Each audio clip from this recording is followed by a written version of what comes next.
Olá pessoal, tudo bom?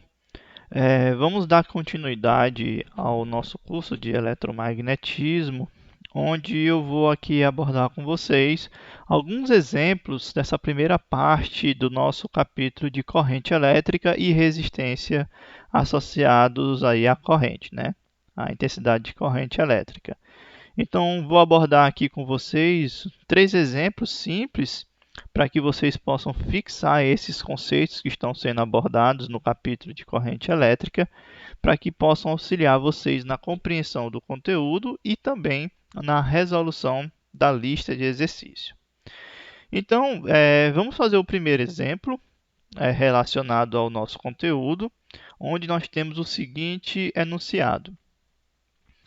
Vamos considerar uma tira de silício de seção transversal com largura W igual a 3,2 milímetros e espessura D de 250 micrômetros, que carrega uma corrente de intensidade I de 190 miliampere. Seja N igual a 8 vezes 10 elevado a 21 metros, 1 sobre metros cúbicos, a densidade de elétrons, calcule a densidade de corrente na tira de silício e a velocidade de deriva desse grupo de portadores de carga elétrica. Muito bem, então vamos partir para a solução, né? Então, primeiramente, para que a gente possa resolver essa questão, a gente vai considerar a relação da densidade de corrente que nós vimos nas nossas aulas da seguinte forma: escrever a densidade de corrente como sendo a intensidade da corrente elétrica dividido pela área da seção transversal.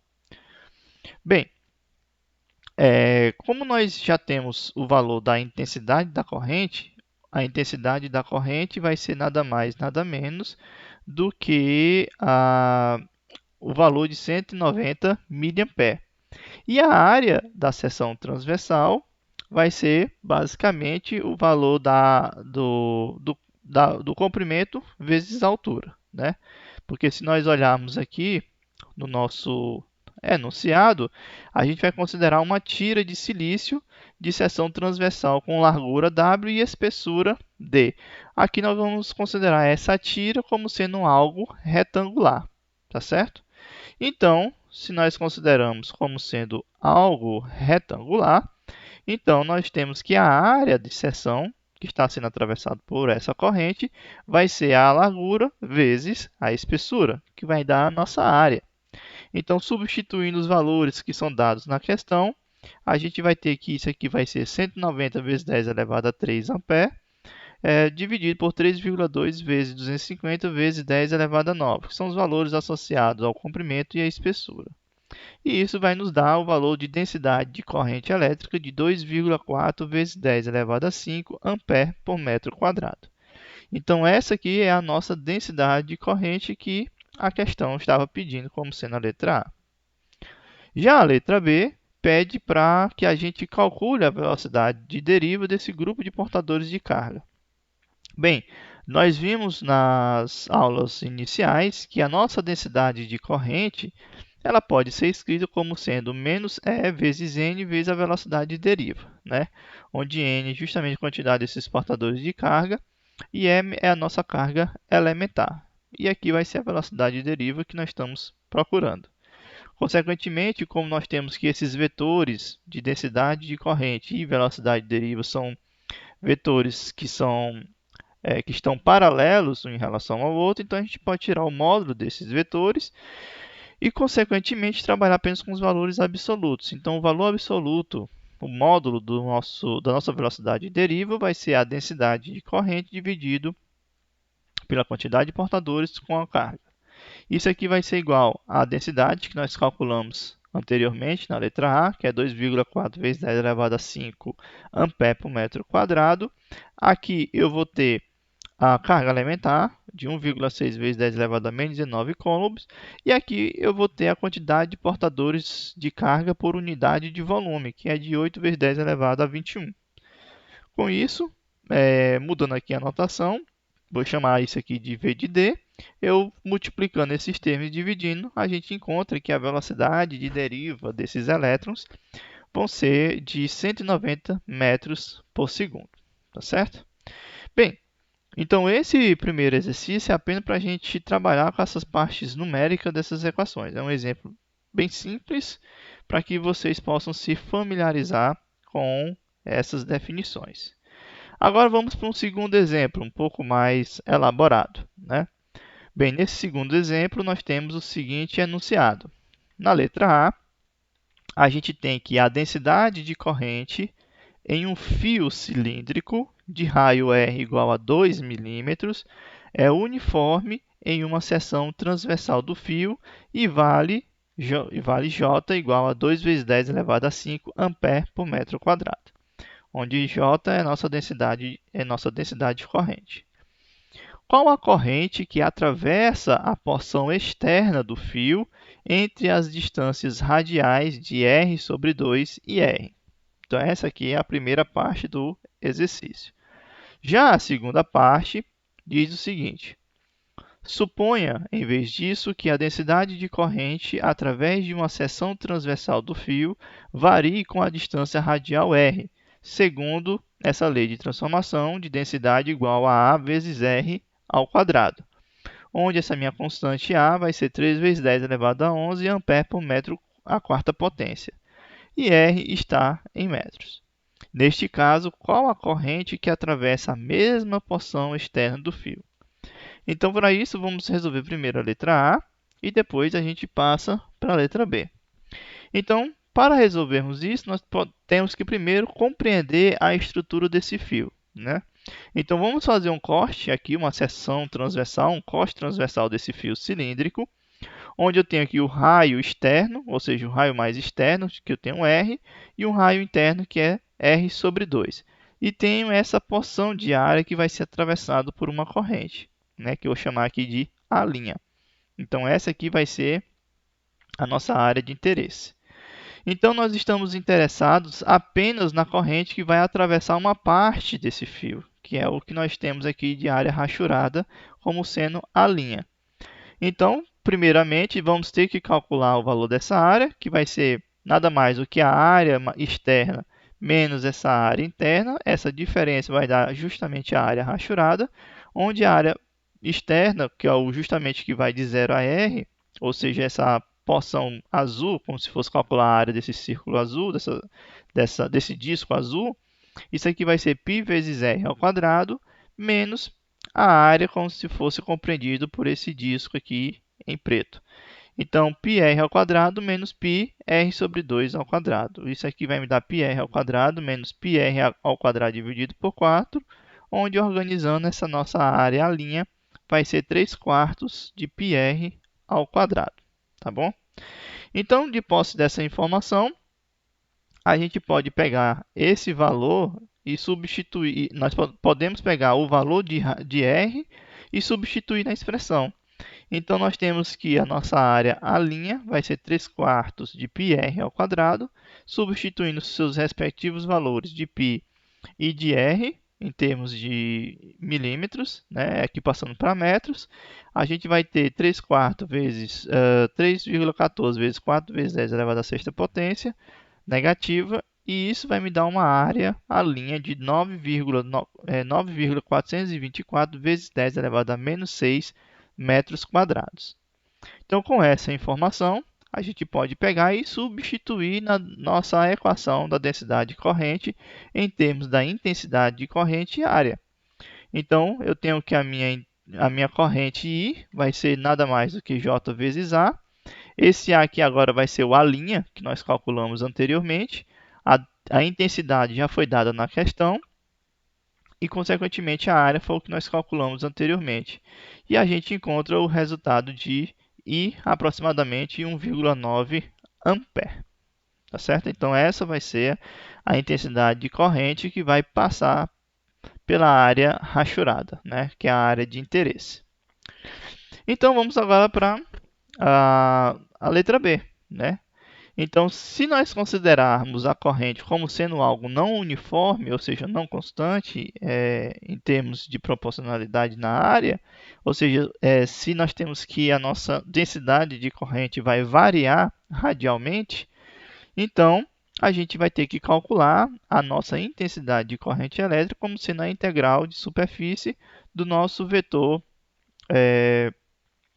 JD. Aqui está faltando uma notação vetorial, ou seria JNDS, onde N seria o vetor, ou apenas o produto interno do nosso vetor de densidade de corrente com o elemento de área. Né? Então está faltando apenas uma notaçãozinha. Então, consequentemente, se nós pegarmos aqui uma tira infinitesimal, né, desse nosso fio condutor, que eu vou chamar aqui essa distância de dr, a gente vai ter que, como o nosso vetor de densidade de corrente vai ser paralelo ao vetor de densidade, o nosso vetor de área, a gente tem aqui o produto interno entre esses dois vetores, vai ser j vezes ds vezes o cosseno do ângulo formado entre eles. Mas como eles são vetores paralelos, consequentemente o cosseno de zero vai ser 1, então vai ser o produto de j ds. Isso aqui vai ser igual à intensidade da corrente como a integral da densidade com o nosso elemento infinitesimal de área. Então, o elemento de área vai ser dado pela seguinte expressão. A nossa área, como vai ser uma simetria polar, eu tenho que ds vai ser 2πr/dr. Então, nós podemos aqui usar a parte de simetria polar para descrever a área. Consequentemente, substituindo a nossa expressão da intensidade de corrente, isso aqui vai ser a integral do nosso, vetor, do nosso valor de densidade de corrente com o elemento de área ds. Substituindo, eu tenho que a nossa densidade de corrente vai ser A vezes R ao quadrado e o meu elemento de área vai ser 2πr/dr. E nós vamos integrar de R sobre 2 até R, ou seja, na mesma área de interesse, né? Ou seja, aquela área rachurada que nós vimos lá no começo. Ou seja, vamos considerar também aqui o fluxo de densidade que vai passar, a intensidade de corrente que vai passar por essa área, só que agora com um valor de densidade diferente da anterior, né? Então, fazendo essa integral, nós vamos ter o seguinte, 2π vezes a, todos são valores constantes, então a gente pode colocar fora da nossa integral. Vamos integrar r ao cubo dr, de r sobre 2 a r grande. Isso aqui vai nos dar r² sobre 4, com esse limite de integração. Consequentemente, isso aqui vai ser 2π vezes a, r² sobre 4, menos 1/4 de r sobre 2 à quarta potência. Organizando esses termos dentro das chaves, eu vou ter a intensidade corrente como sendo 2π vezes a, que multiplica r² dividido por 4, menos 1/4 de r à quarta potência sobre 16. Esse termo de 1/4 pode botar em evidência. E temos aqui r à quarta potência menos r à quarta potência sobre 16. Reorganizando isso, eu vou ter π sobre a sobre 2, onde esses fatores 2 e 4 são cancelados, e divididos no caso, e consequentemente isso aqui vai me dar 15r à quarta potência sobre 16. Portanto, a minha intensidade de corrente que vai passar pelaquela área de seção rachurada, com a lei de formação da minha densidade de corrente como sendo A vezes R ao quadrado, isso me resulta 15 vezes π vezes A, R à quarta potência, dividido por 32. Agora, só nos resta substituir os valores que já foram dados na questão. Então, substituindo esses valores, o valor de π, o valor de A e o valor que nós temos aqui de R, isso aqui tudo, calculando, vai dar uma intensidade de corrente de 7,1 ampere, tá certo? Então, nós encontramos aí uma intensidade de corrente maior do que o caso de uma corrente uniforme. Tá bom, pessoal? Pois bem, então, vamos considerar agora o último exemplo dessa primeira parte de exemplos que eu tenho a apresentar a vocês, para que vocês possam ter uma assimilação melhor desse primeiro, a parte inicial do conteúdo de corrente elétrica e resistência. Então, basicamente, o enunciado se dá o seguinte. Considerando um bloco retangular de ferro, né, que nós vamos considerar aqui, nós temos esse bloco, ele não é um cubo perfeito, né? A gente tem a imagem de um cubo, mas ele é ligeiramente diferente de um cubo, né? eu tenho aqui nessas arestas aqui 1,2 centímetros, aqui a altura de 1,2 centímetros e essa porção aqui de 15 centímetros. O desenho está fora de escala, tá certo? Apenas para que vocês tenham uma noção. Isso aqui seria um pouco mais largo, vamos dizer assim. Com essas especificações, vamos ter as seguintes perguntas. Primeiro, letra A. Qual a resistência do bloco medida entre as extremidades 1 e 2? E qual vai ser a resistência do bloco medido entre as extremidades 3 e 4? Ou seja, eu quero saber qual vai ser a resistência desse bloco quando eu tenho uma corrente fluindo do ponto 1 até o ponto 2 e, consequentemente, eu vou querer saber qual é a resistência desse bloco quando tem uma corrente fluindo do ponto 3 a um ponto 4. Tá certo? Então, basicamente, essa é a pergunta da questão, onde pede para que nós adotemos o valor de ρ como sendo de 9,68 vezes 10 a menos 8 ohm por metro. Tá certo? Pois bem, então vamos resolver essa questão.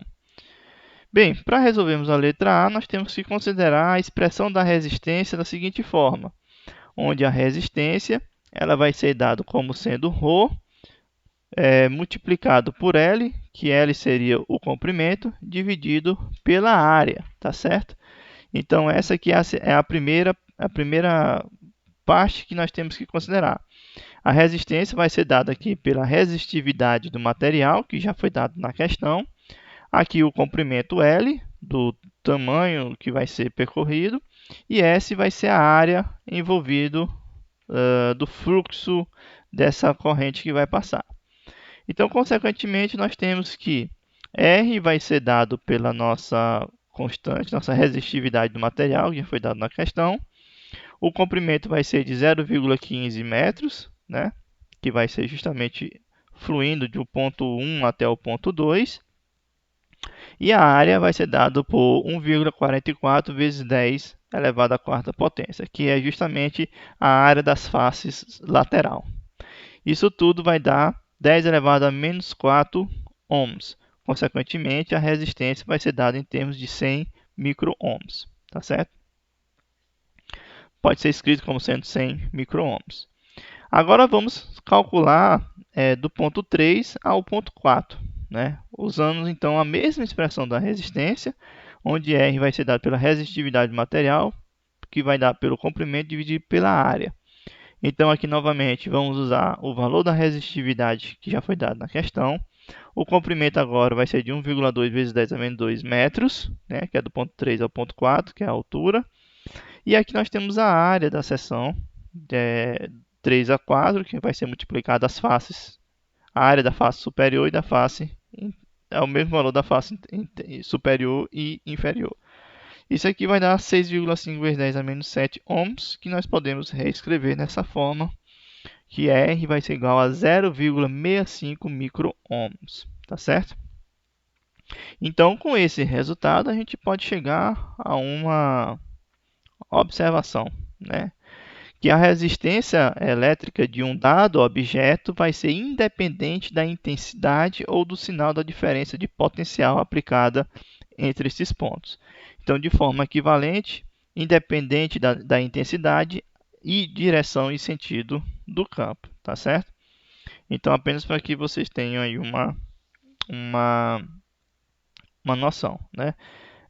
Veja que nós utilizamos aqui pelo mesmo parâmetro, a mesma intensidade de corrente, e a gente vê que temos esses resultados em relação a diferença de potencial aplicado entre essas superfícies, tá certo?